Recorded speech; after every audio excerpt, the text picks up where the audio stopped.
السلام عليكم ورحمة الله. أسعد الله أوقاتكم بكل خير. اللهم صل وسلم وبارك على سيدنا محمد. أهلا وسهلا بالجميع. إن شاء الله الليلة هتكلم لكم عن سيرم للبشرة لجميع أنواع البشرة. سيرم رخيص جدا وحلو وسعره رخيص وفيه فوائد، 8 فوائد للبشرة.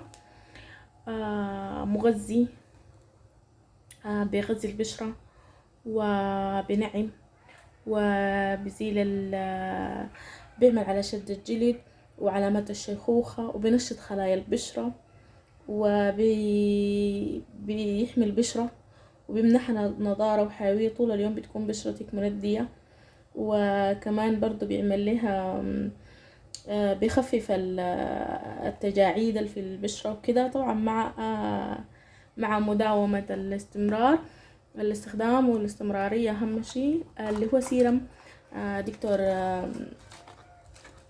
راشيل مهم جدا لبنات كل واحدة يكون عندها. والسيرم على فكرة رخيص رخيص رخيص رخيص وحلو، موجود في كل المولات، متوفر. سعره تقريبا ما يعادل يعني تقريبا زي 10 أو 15 درهم، ما متأكدة. شوفوا حتى يعني أنا من كثرة استخدامي ليه وفضل فيه كمية بسيطة جدا.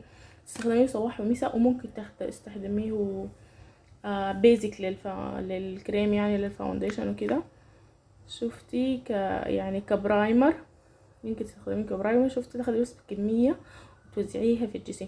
في حبيبات، دي الحبيبات بتاعت الكافيار اللون احمر مع الاسود دي، وفيه هنا فيه كولاجين رهيب شديد يا بنات. اشتروه ورطوبه وبشرتكم.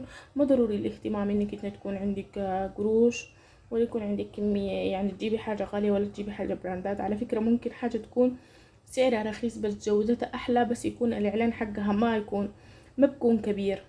ما كل الناس جربتها وما كل الناس استخدمتها. جربي انت بنفسك، وما كل واحدة نفع معاها حاجة حينفع مع التانية. كل واحدة بشرتها بتختلف، كل واحدة فصيلتها حق دمها بتختلف، كل واحدة استجابة جسمها من التاني بيختلف. فما إلا يعني دي اشترت كده أنا أجيب نفس الحاجة ودي هي بتنفع معاي، لا. جربي بنفسك وجربي الرخيص وجربي الغالي وكل حاجة. ده بيخلي انك انتي عرفتي نوع بشرتك وشنو اللي بينفع معاها وشنو اللي ما بينفع معاها.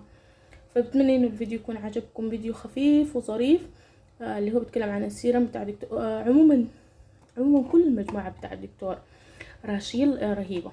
يعني انا جربت الغسول حقهم رهيب شديد، وكمان جربت السيرم ده حلو شديد. وتاني في انواع كثيرة من السيرامات وفي انواع الكريمات. ان شاء الله مرة كده بعمل لكم عنها فيديو بالتفصيل. وبتمنى انه الفيديو يكون عجبكم، وما تنسوا انكم تشاركوا المعلومة مع أهلكم وأصحابكم وأحبابكم. شكرا لكم لكل متابعي قناة تالين وآسر. السلام عليكم ورحمة الله.